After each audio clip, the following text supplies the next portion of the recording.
Hello everyone, welcome back. I'm Jimmy of JD Flutes. This one here is a special series, bass D, tuned to 440 Hertz. And this is my double drone series. And it's also a 9-hole flute.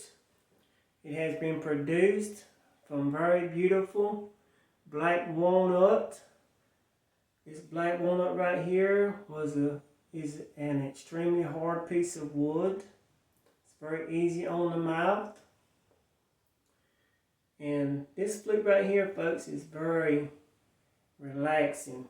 It's extremely soothing. And I know you're going to enjoy it. And if you bear with me, I'll do a very short sound sample with it. And I'll put the link below this video to where you can purchase you one if you like its voice.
You can also play each individual hole with this flute if you wanted to, but for sake of time, I'm just going to remove all 3 pieces of leather because I have videos hearing those different sounds.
You can play it so many different ways. I hope you enjoyed this one here. Like I said, if you would like to have one of these here, this one here has been produced in black walnut. I do produce these in aromatic cedar. And I'll put the link below this video where you can purchase you one right away. And I will have them on sale, folks. Now's the time to buy because I don't know how much longer I can afford to keep having these sales, because these flutes are extremely hard to make the way I make them. So let me know in the comments below how you like this flute, and I'll be honored to produce you one. And thank you so much for taking the time to watch it. Thank you so much, and happy fluting and enjoy life.